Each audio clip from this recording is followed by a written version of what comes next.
Hello world, Ed again. Today's topic is why is money important? And this could be your reality check. I was listening to one of the training calls today from one of the leaders of the prosperity team. You know, these are the things we get every day. So it's nice information to help either inform you or in some kind, in my case, remind you. Years ago, and I guess technically I still am in the insurance business. I'm a multi-line licensed agent. I've kept my license up. But in training in insurance, you learn about financial services and those kind of things, and you get taught the kind of financial needs that a person needs at a young age, that they need to start putting money back or whatever to prepare for retirement. And you get away from doing that kind of stuff. You kind of I won't say forget, but you kind of lose sight of what your teaching has been, I guess. So in the video today, he brought up something that he had been told about. It's kind of like information being passed on, that an individual that's 26 years old needs $10,000 in the bank, not committed. I mean, money that's sitting there to grow for the future. Now, I guess every part of the country or part of the world is different. Most of the people that I know, or at least I associate with, I guess, in the South, that's probably not going to be a typical thing. Maybe New York or California where, $10,000 is rent. That could be a different story, but it's not something you typically see, at least in my understanding anyway. It also said, and again, this is going back, the numbers play themselves out. The numbers are what the numbers are. A 40-year-old needs $100,000 in the bank, not committed to anything, to prepare for retirement. And if you're 60 or older, but at least at 60, you need between $1 and $3 million set aside. And in today's economy, and the fact that everybody's living longer, good thing, medical technology being what it is, that may not even be enough. Especially, people are living to be, it's common now, 80, 90 years old. And the older we get, not only do we need money or more money to take us that long. I mean, think about it.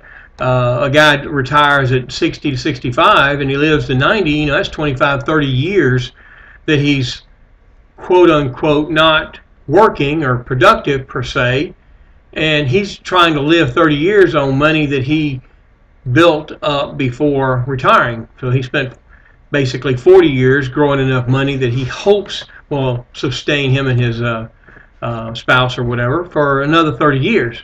And that's getting harder and harder to do because, yes, we're living longer, but it's also costing more to do that. Medical insurance and etc. Just the cost of assisted living, if that's the case or whatever.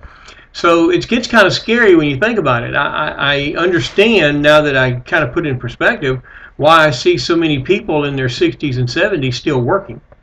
They're trying to work as long as they can and put back as much as they can, so when they get to the point that they're no longer able to work, they've got enough money to live on.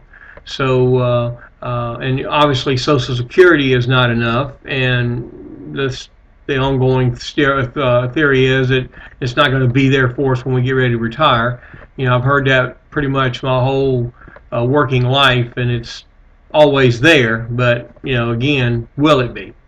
So, my reality check, I guess, is if you don't have that kind of money set aside, maybe it's time that you start making some changes in your life.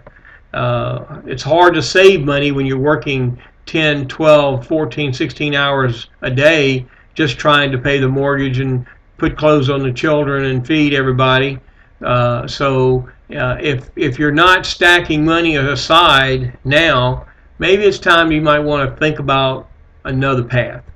And of course, again, my solution is come join us in the Empower Network.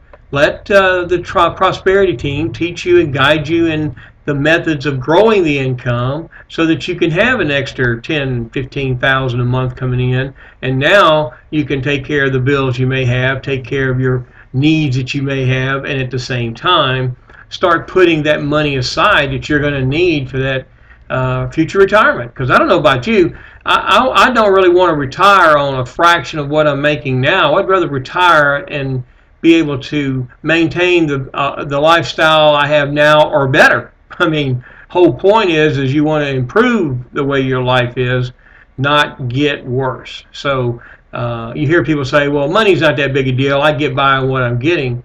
Well, if money's not that big a deal, how come most people that say that usually work, like I said, 10, 12, 14 hours a day rather, have maybe 2 or 3 job part-time, a couple part-time jobs on top of a real-time job? It's because it takes money to live, period. So if you don't have enough money, now's the time to start making the change, because you're the only one that can do it. So that's my thought for today, just my little bit of a reality check. Like I said, you're more than welcome to come follow me on my blog, edjonesjr.me, and we look forward to seeing you next time. Take care. Bye. Have a great day.